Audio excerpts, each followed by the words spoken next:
back, everyone, to another episode of 3 Wide here on YouTube. I'm your host, Radney Crawford, and on today's episode, we're going to be diving deep into silly season. It's getting ready to ramp up. There's a lot of rumors and speculation going on, and we're going to dive deep into the rabbit hole and give my opinion on how I could see silly season playing out. We're going to go over all the key players, the key teams. But before we get into the rumors and speculation part of it, I want to go over the concrete plans that have been made already. One of the news that broke this past Saturday during the truck race was that Matt DiBenedetto will be back next year in the 25 truck for Riely Racing. And I feel like this is a great move for both team and driver. This is that 25 truck's first full-time season. And going into this season, they had ran a handful of races with drivers like Josh Berry and several other big names, and was able to get one top 10 out of all their starts.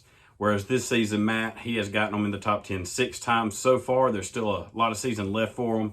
So I feel like that's a good spot for Matt to be. And obviously next season, they're going to be looking into going next year with running more consistently in the top 10. Look for some top 5s, maybe get a win. But it's definitely a step in the right direction for that team, get them more consistent.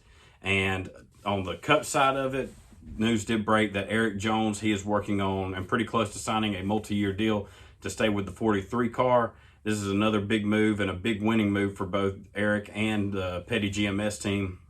That 43 car, over probably the past decade and a half, it's definitely not been a contender or, consistent race winning car.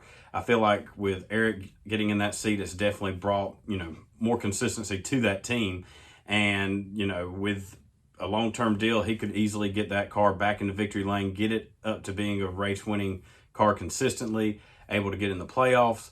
And for Erik, he started out, in the Toyota pipeline, got to Joe Gibbs Racing in the 20 car, was ultimately pushed out to make room for Christopher Bell. Erik had won a few races, but never shown, that he can be a constant contending race car driver, at least at that point. He's still young in his career, but I feel like him fitting with that 43 car to be with a team that obviously wants him, that needs him, it is a great fit for him, a great ride for him to really grow into his career and become a contender. So that's the concrete plans made so far. Now let's get into the speculation side of it. And the key player in all this silly season this season is going to be Kyle Busch and what he plans on doing next year. Toyota execs, they have come out over the past couple weeks basically saying that it's going to be an uphill battle to get Kyle to come back to the 18 car next year. Even Joe Gibbs Racing, they're working on contingency plans for that car next season. So it's not looking too good that he is going to be back with Joe Gibbs next year. So that leaves, where does Kyle go from there? And really the only team, if he wants to go to another race-winning team, would be Stewart-Haas Racing. There's the 10 car where Aric Almirola could possibly be retiring. There's obviously rumors that he will not, that he'll unretire. And then there's the rumors picking up now is that 41 car currently driven by Cole Custer. And Kyle, I could see him going right into that 41 car and being sponsored by Gene Haas himself. Gene has, put his name on the car, being part owner, and sponsored that 41 car throughout a whole season. He did it for Kyle's brother, Kurt. So if he's able to lock up a driver of Kyle Busch's caliber, he will be more than happy, I'm sure, to sponsor that car yet again. So that then leaves what happens, with Kyle Busch Motorsports, his truck team. They're obviously a big part of the Toyota pipeline, the TRD, the Toyota Racing Development. They would pretty much pull their support, I'm sure. So does Ford then get behind KBM in the truck series, and so Kyle can continue that team, or does the team shut down? Honestly, I hope to not see that happen. Brad Keselowski Racing, they had to shut down years ago, and that was another unfortunate team going away because it had fed so many young drivers into the NASCAR series. You look at drivers like Chase Briscoe, Ty Majeski, Tyler Reddick, several others, Austin Cindric, that were able to get their name out there and show their talents and are now, either still in the truck series. Ty Majeski, he's in there with Thor Sport Racing, or they're in the Cup Series contending for wins and race-winning drivers. So Kyle Busch Motorsports is kind of in the same vein, been that way for Toyota. You look at the Cup Series alone, the drivers that have went through that KBM program, drivers like Erik Jones, Christopher Bell, Bubba Wallace, as well as Harrison Burton, Todd Gilliland, You know, William Byron, they've fed a lot of big drivers that are now in the Cup Series and stars in the Cup Series. So it would be unfortunate to see that go away, because NASCAR is all about the younger talent moving up the next generation, and KBM has played a big role in that. So now, flipping over from, you know, Kyle Busch leaves the 18 car, goes to the 41. What happens to the 18 car for Joe Gibbs? My rumor, my opinion, theory, whatever you want to call it, I think this is where Brandon Jones could step up into the Cup Series after spending so many years in the Xfinity Series with Joe Gibbs. I could see, you know, and the main reason is his sponsor, Menards. That 18 car needs sponsorship, and Menards, they have sponsored multiple cars in the Cup Series for a while now. I could see them pulling the trigger, giving Brandon Jones an opportunity to run that 18 car and seeing what he can do on the Cup side of it. He's gotten better in his Xfinity career. It started off pretty rough, in a lot of accidents, but he is, you know, matured pretty well as a driver. He's won, I believe, 5 races in his career so far. So it would be definitely a growing pains for him to move up to the Cup Series, but this could be the opportunity he needs. And outside of Brandon Jones, I don't know what else they could really do.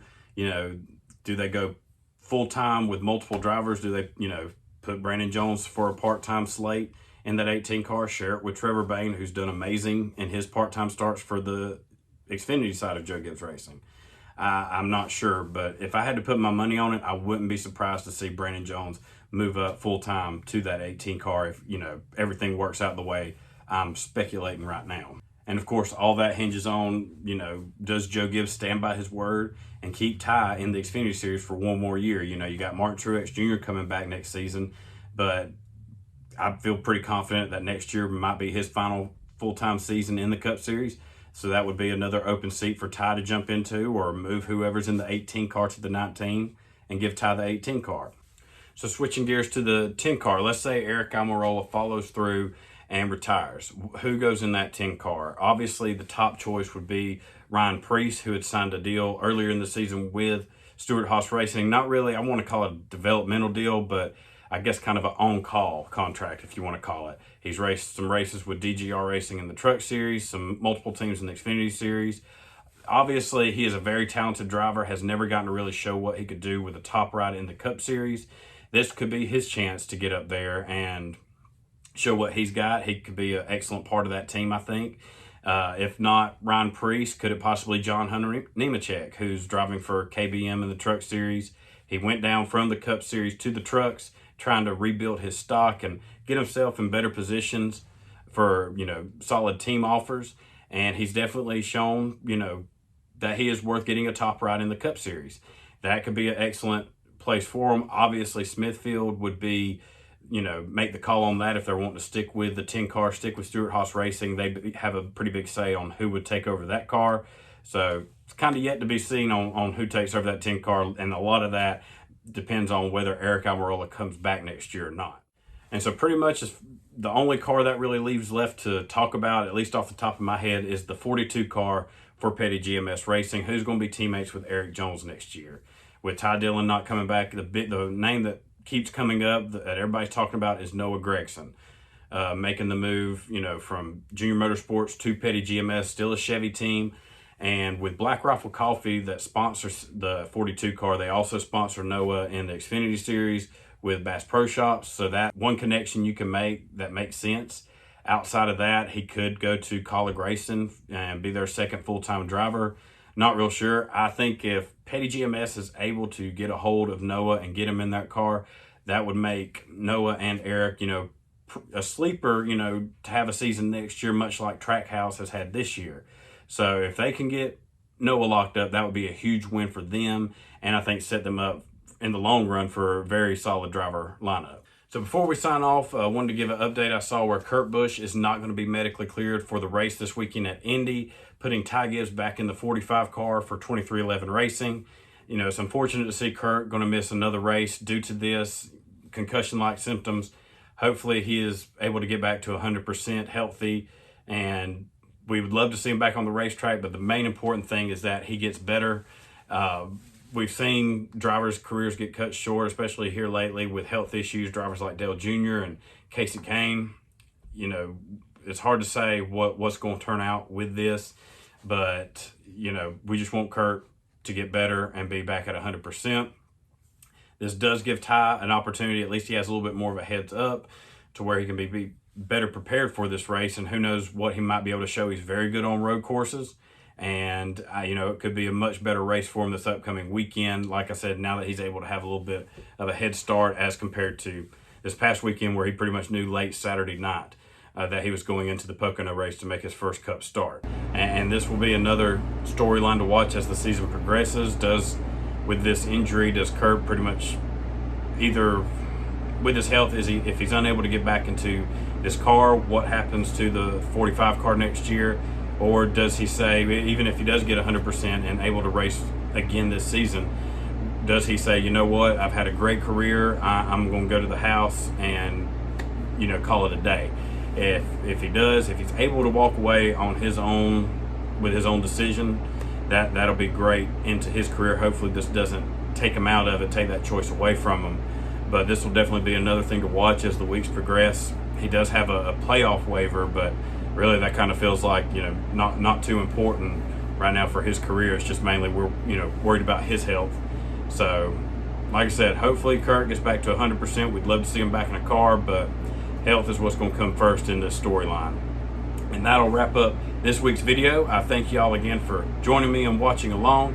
If you have, you know, your own speculation or how you could see silly season play out, feel free to comment below, or you can go to my Twitter page at 3wide3. You can go to my Facebook page with the same handle, 3wide3, and leave a comment, send a message.